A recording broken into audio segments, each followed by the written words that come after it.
nk'uko twabibonye mu isomo ribanziriza aya ngaya, Muhamadi niwe Parakletos, niwe mwuka wera, niwe muvugizi wahanuwe muri Yohana 16 uhereye ku murongo wa 7 kugeza ku murongo wa 13. No mu bikorwa uwo mwuka wera wagombaga kugaragaza nyuma y'ubutumwa bwa Kristo harimo ibi ngibi. Soma muri Yohana 16 ku murongo wa 8, haragira hati: kandi namara kuza azereka ab'isi aho icyaha cyabo kiri, naho ubutungane buri, n'urubanza uko ruteye. Ibintu bitatu by'ingenzi umwuka wera cyangwa se uwo muhanuzi yagombaga kugaragaza nyuma y'uko Yesu Kristo avuye ku isi. Azereka ab'isi aho icyaha cyabo kiri. Icyaha bakoze nyuma y'uko Yesu Kristo abavuyemo ni ikihe? Ikindi cya kabiri, azereka ab'isi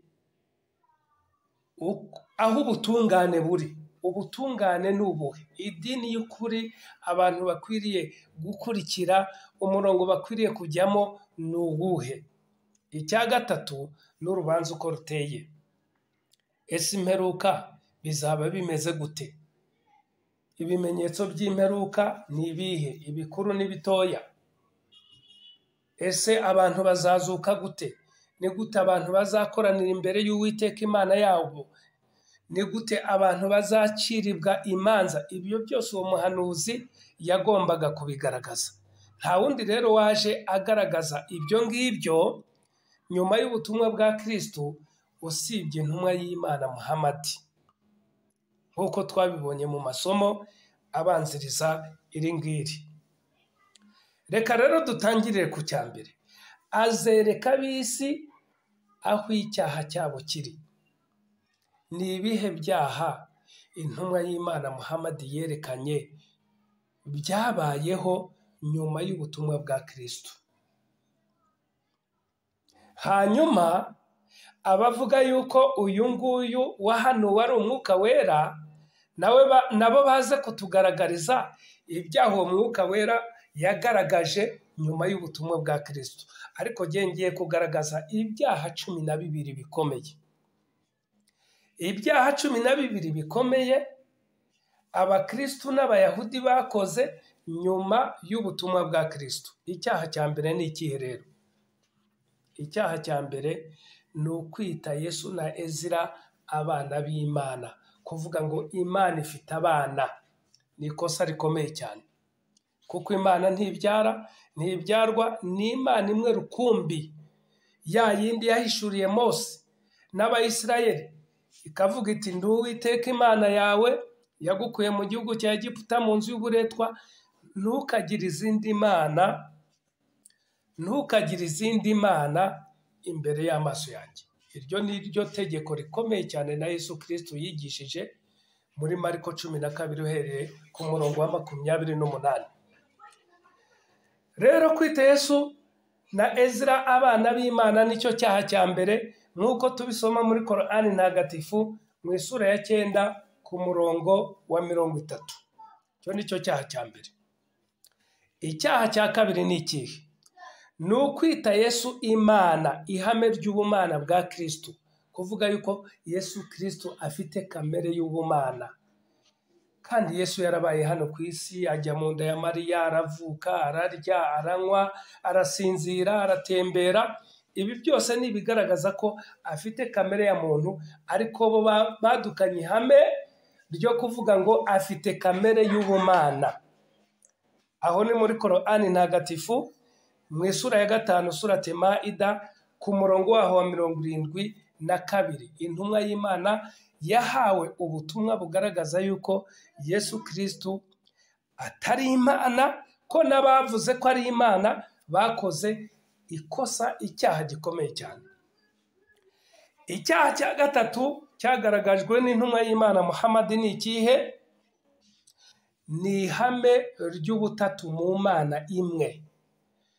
Muri Korani ntagatifu mu isura ya 5 ku murongo wa 73 haragira hati: barahakanye ba bandi bemeje yuko Imana igizwe n'abapersona batatu, Imana iri mu butatu, Imana Data, Imana Mwana n'Umwuka Wera ari we Roho Mutagatifu. Cyo ni ikinyoma gikomeye cyane cyahimbwe mu nama ya Niseya mu mwaka 325. Tuzabireba neza mu mateka twitonze. Ikosa rya kane ni irihe? Ni ihame ryo kwemeza ko Mariya ari nyina w'Imana, ko nawe agomba kwambazwa. Ibyo tubisanga muri Korani ntagatifu mu isura ya 5 ku murongo w'116. Ikosa rya gatanu ni irihe rero? Ikosa rya gatanu ni ukwandika ibitabo n'amaboko yabo. Abakristo n'Abayahudi banditse ibitabo n'amaboko yabo, barangije babyitirira ibyahumetswe n'Imana. Ikindi nanone bagoreka amagambo y'Imana yari muri Taurati ndetse no muri Injili. Ibyo tubisanga muri Korani ntagatifu mu isura ya 2 ku murongo wa 79, no mu isura ya 2 ku murongo wa 75, ndetse n'isura ya 4 ku murongo wa 46. Ikosa rya gatandatu ni irihe? Ni ihame ryo kwiyita abana b'Imana. Bo ubwabo Abakristo n'Abayahudi biyita abana b'Imana n'abaragwa b'ubwami bwo mu ijuru bonyine. Soma Korani mu isura ya 5 ku murongo wa 18, na Korani isura ya 2 umurongo w'111, ndetse n'isura ya 17 ku murongo wa 4. Hanyuma ikosa rya karindwi ni irihe?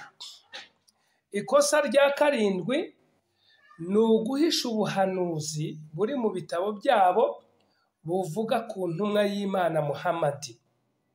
Barabuhisha, ntibabugaragaza. Soma Korani mu isura ya 2 aya 146, na Korani isura ya 3 aya ya 71, na Korani isura ya 13 ku murongo wa 43, na Korani isura ya 7 umurongo w'157.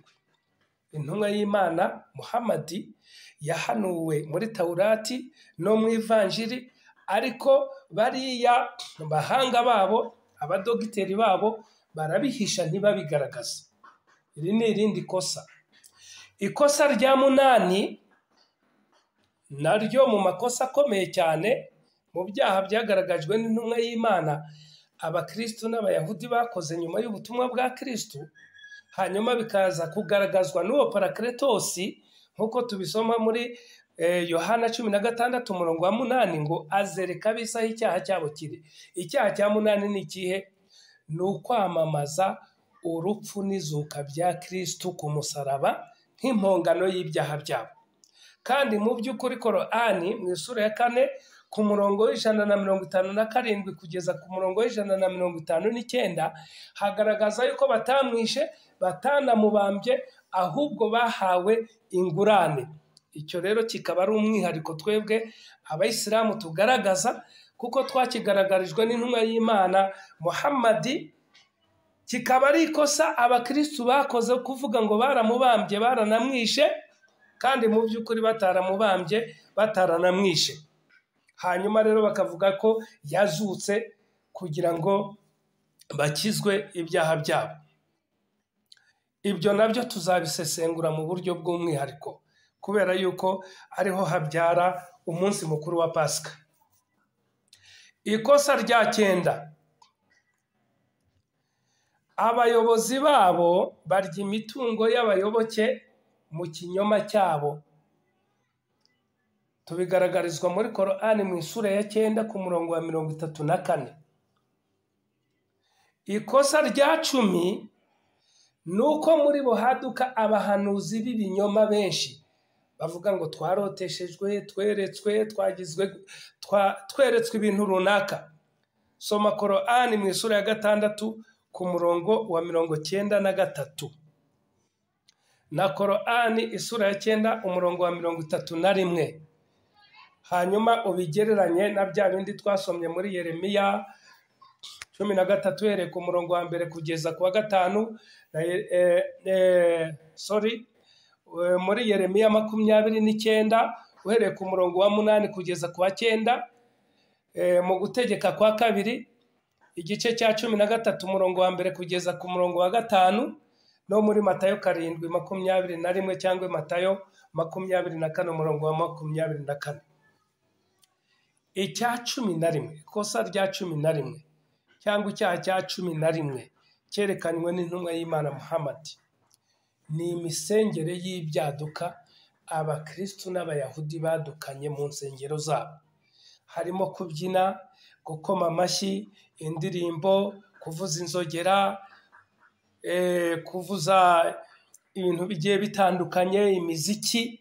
Ibi byose ni uburyo bwadutse butigeze bukoreshwa n'intumwa n'abahanuzi nk'uko tubisanga muri Korani mu isura ya 8 ku murongo wa 35. Ibi byagaragajwe n'intumwa y'Imana Muhammad. Ikosa rya nyuma ari naryo rya 12 nuko amatorero, no kuvuga amadini menshi kandi atavuga rumwe yadutse mu itorero ry'ubukristo. No kuvuga abakristo bafite igitabo cya Bibiliya, n'abayahudi bafite igitabo cyabo cya Talmud cy'isezerano rya kera. Ariko bari abakristo bagendera ku gitabo cya Bibiliya kigizwe n'isezerano rya kera ndetse n'irishya, usanga barimo ibice byinshi. Ngaba abagatulika, ngaba abadive, ngaba abapantekote, ngaba abaprotesta, ngabo abatemwe do Jehova, ngaba Restoration Church, abametodiste, Zion Temple. Ibyo byose byaturutse hehe? Kandi abantu bafite igitabo kimwe, bagendera no ku muntu umwe ari we Yesu Kristo bavuga biyitirira bita n'Imana, niwe ubacamo ibyo bice, niwe ubabwira ngo bajye mu madini agiye atandukanye. Ibi byose rero tumaze kubona, ibi byaha 12 tumaze kubona byadukanywe n'abakristo n'abayahudi nyuma y'ubutumwa bwa Kristo, nibyo byatumye Yesu Kristo ahanura ati hari undi ugomba kuza nyuma yanjye, hari undi ugomba kuza ariwe Parakletos, umwuka wera, ngo namara kuza azereka ab'isi aho icyaha cyabo kiri. Muhammad yakweretse ibyaha abakristo bakoze nyuma y'ubutumwa bwa Yesu Kristo. Ibyaha 12 bikomeye, nubwo hari ibindi tuzagenda dusesengura, ariko ibi birakomeye cyane kuko nibyo byadukanye n'iyi minsi mikuru yabo. Kuvuga ngo Yesu ni umwana w'Imana, ngo yavutse, bagashyiraho umunsi mukuru wa Noheli w'igihimbano nawo. Kuvuga ngo Yesu yarapfuye arazuka, bagashyiraho Pasika ngo yazutse. Ibi byose nibyo tuzagenda dusesengura kimwe ku kindi kugira ngo tugaragaze ko Muhammad ari we Parakletos wavuzwe, kuko yerekanye ibyaha abakristo n'abayahudi bakoze nyuma y'ubutumwa bwa Yesu Kristo.